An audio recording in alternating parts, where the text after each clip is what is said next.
François Bozizé, bonjour. Bonjour. Votre nom est cité sur une liste de personnes sanctionnables par les Nations Unies.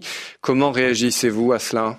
Qu'on cesse de m'accuser par-ci, par-là et tout, j'ai souffert de mon renversement et tout, et voilà qu'on m'accuse, on s'acharne sur moi, tout cela et tout. Non. Quand même, où est la justice dans cette affaire?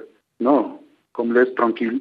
La France ne peut pas se permettre de faire des choses de ce genre dans la mesure où nous la considérons comme le grand arbitre dans la situation qui peut vous en République africaine. Mais si maintenant elle se transforme en bourreau contre des innocents, là les données sont faussées et la situation devient encore beaucoup plus difficile.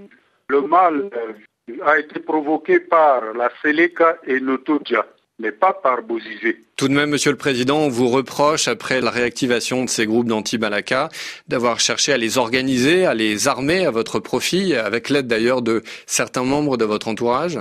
Non, lesquels? C'est pas vrai. Bozizé est un président élu au suffrage universel, démocratiquement élu. C'est la bête noire qu'on veut à tout prix écarter des prochaines élections. C'est ça le fond de l'affaire. C'est pas autre chose. Non, les anti-Balaka, comme j'ai l'habitude de le dire, c'est le produit de la Seleka, des exactions de la Seleka. Mais ce n'est pas le produit de Bozizé. Je n'y suis pour rien. Les anti-Balaka n'ont fait que défendre leur peau. Avec quels moyens voudrez-vous que moi je puisse vraiment organiser quelque chose? Mais tout de même, Monsieur le Président, des gens comme Patrice Edouard Gaïssona ou Lévi Yakété, qui sont certains de vos proches, ont été très liés à ces anti-Balaka. Oh non. Sur quelle base ceux-là sont accusés de quoi que ce soit? François Bozizé, on vous accuse d'instrumentaliser les milices anti-Balaka, ce que vous niez, vous venez de le dire. Quel est tout de même, en tant qu'ancien président de Centrafrique, votre message à ces milices anti-Balaka qui sont responsables d'une grande partie des violences à l'heure actuelle? Je suis pour la paix. Je voudrais tout simplement que les anti-Balaka cessent leur manière de faire. C'est tout ce que je peux dire en ce qui les concerne, puisque je ne connais pas vraiment les motivations profondes qui les amènent à se comporter de cette manière, qu'ils aillent dans le sens de la paix.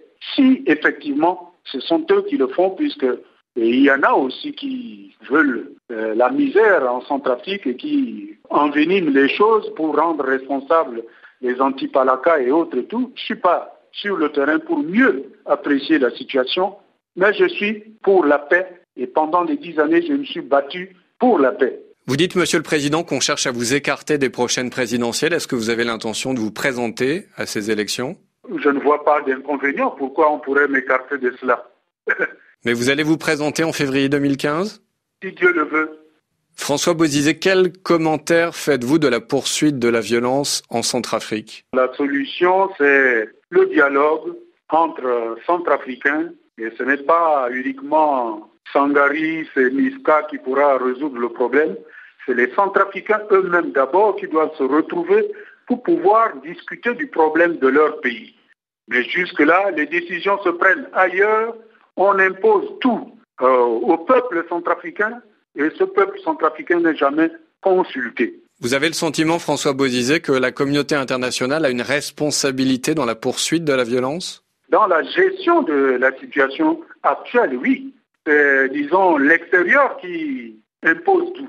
Mais qu'on rassemble les Centrafricains, les politiques, la société civile, tout le monde, y compris moi-même, et nous pourrions résoudre ce problème tranquillement. Pourquoi on nous écarte de cela? Vous appelez à la tenue d'un dialogue national? Un dialogue national. Mais en dehors de cela, nous serons là seulement en train de centraliser et opposer aux Nations Unies, au CPI, et ainsi de suite et tout. Mais le mal existera toujours. François Bozizé, quel regard portez-vous sur l'action de la force française Sangaris? Je l'ai demandé, je l'ai demandé depuis toujours. J'ai apprécié que, enfin, le président Hollande ait décidé d'envoyer les troupes françaises, bien que ce soit en retard, mais mieux vaut tard que jamais. Mais le problème, c'est qu'il gère la situation centrafricaine avec les comploteurs. Et qui sont les comploteurs? Les forces étrangères qui sont aussi à Bangui. Je n'ai pas besoin de citer les noms, vous les connaissez.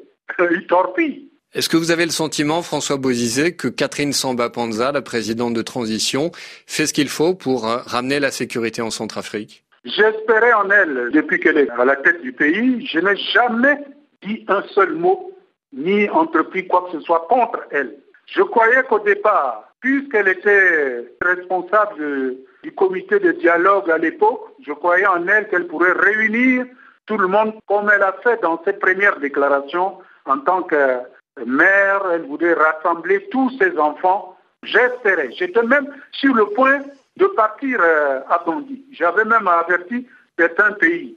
Mais malheureusement, les décisions qu'elle a prises par la suite m'a retenu et je n'ai pas voulu bouger jusque-là. Peut-être elle se plie aux décisions extérieures, je le crois bien. Je ne suis pas contre elle. Notre Dia est parti et j'étais sur le point de repartir chez moi, vivre la paix et tout, mais malheureusement, c'est le grand cafouillage, c'est tout. François Bozizé, merci.